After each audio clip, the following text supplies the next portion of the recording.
WGAL News 8 at noon starts now.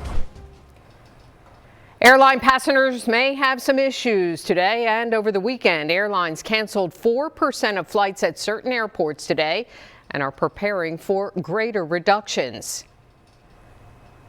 Good afternoon. I'm Susan Shapiro. The FAA says the cuts are necessary because the government shutdown is causing air traffic controller shortages. News 8's AJ Sisson is live from Harrisburg International Airport. Susan, you mentioned that 4% cut there. Well, they're actually going to ramp up to 10% by the end of next week. So we wanted to focus on regional airport impacts. That's where Ryan Collins here he's the Deputy Executive Director here at Harrisburg International Airport. Thank you for joining us today. We wanted to ask you about potential impacts, anything you've seen here at Harrisburg so far. We've been very fortunate so far to not have any impacts, no cancellations.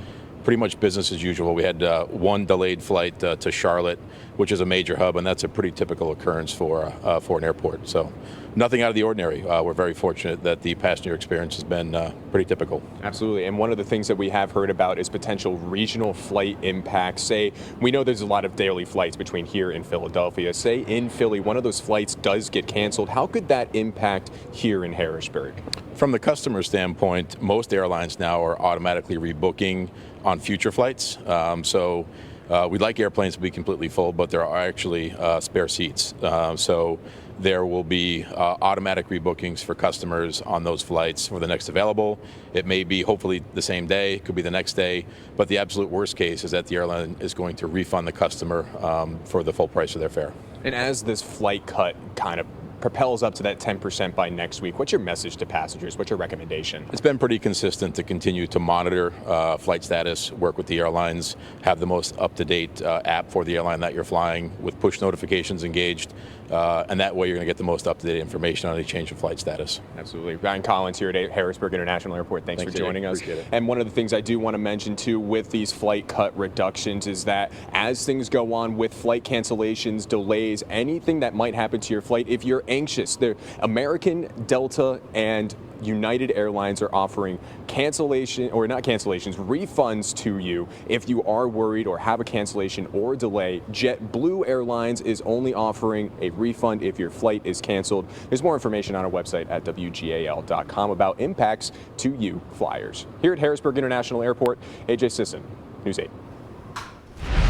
Thank you, AJ. And to trains now, the Amtrak station in Lancaster has finished an upgrade. News 8's Bailey Martin joins us live from Lancaster. It's been an exciting morning here at the Lancaster Amtrak station, where just through these doors and down the stairs onto the north platform, the first train pulled up after months of reconstruction. And what's really making a difference is the fact that this platform is now fully ADA compliant. It's modern and it's accessible. Here's that train pulling up to the station this morning. Now, to get to this point, they had to demolish the platform that was already here and do an entire restoration project. This took 10 months. It was actually finished ahead of schedule, which they say is very exciting to be able to allow people to get to where they need to go sooner. Amtrak says it really could not have been finished at a more perfect time. This is coming just in advance of the busy Thanksgiving travel season, so we anticipate a lot of traffic coming through here. Lancaster is the second busiest station in Pennsylvania, the 25th busiest station in the country, so we do see a lot of traffic in and out of here, and so it's important that we make sure that everybody has the same access to this transportation. In addition to this, Amtrak is also working with PennDOT on a pedestrian bridge extension project to connect the north side of a station to a new parking lot. That is expected to be completed around this time next year. And they really say that they're expecting record-breaking numbers of travel here at the Amtrak station because of the holidays coming up and also with those flights being either delayed or canceled. So this is an even more exciting day because of that. Reporting live in Lancaster City, Bailey Martin, WGAL News 8. A head-on crash this morning in East Manchester Township, York County, injured 2 people. One driver was trapped for a time in the wreckage of the crash on the 400 block of Willow Springs Lane. Both drivers were taken to a hospital. Their names and conditions have not been released. York County Regional Police are investigating the crash. 6 people have been arrested in connection with a $350,000 cargo theft in Cumberland County last month. The alleged thieves used a truck to steal cargo October 30th in Middlesex Township. The suspects were arrested that day on the Pennsylvania Turnpike near King of Prussia. Multiple agencies, including law enforcement from Pennsylvania, New Jersey, and Chicago, are investigating the theft. Police say there could be more arrests. A little bit of a breezy day on this Friday as we look live from our SkyCam network. Meteorologist Ryan Argenti joins me now with more on the forecast. Not quite as windy as it was earlier this week, Ryan. Absolutely, yeah. We had gusts of up to 40, 50, 60 miles an hour. Remember that cold front that came through? Yeah, certainly a very windy evening, but still a little bit breezy, but certainly not as gusty as it was just a couple of days ago. You can see live over Hershey SkyCam, some clouds are beginning to push in from the west. You can see the flags are waving in the background there, so a little bit of a breeze in the air over Chocolatetown. 58 degrees now with gusts already hitting right around 32 miles per hour. Sustained winds between that 15 to 25 mile per hour zone out of the south as we get into the rest of this afternoon. But here's the next 3 impacts as we get into the next several days. Today, looking at gusts to 35 miles per hour with some evening showers later on. Sunday, looking at some scattered morning showers and more showers late. Then Monday is an impact day for blustery and colder feels-like temperatures down into the upper 30s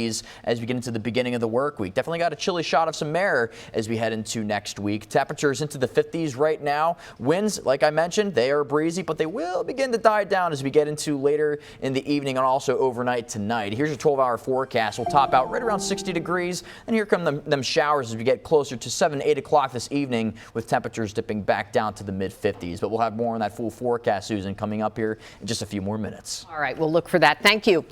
WGAL has partnered this week with the Central Pennsylvania Food Bank to help provide meals for those struggling without SNAP benefits. It's our Hunger Can't Wait campaign, and today is the last day to donate. News 8's Gabrielle Thomas reports from a pantry in Lower Swedera Township, Dauphin County.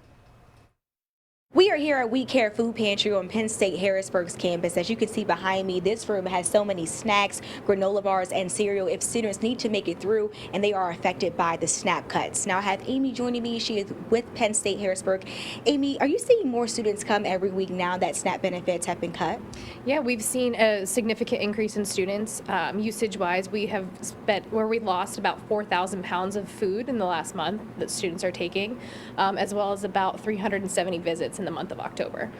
What are you hearing from students when it comes to the struggle right now when it comes to getting food?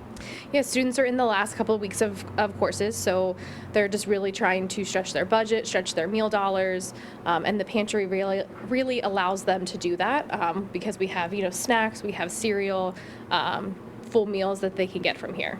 Amy, thank you. And if those students want a full meal, they can also come to this room here at the We Care Food Pantry that has more canned goods, rice, beans, things of that nature to put a meal together. And I also have Sally joining me. Sally, you are a student, so you know what it's like firsthand to see what your peers are going through. Explain what student hunger means to you, or what do you want people to know more about student hunger?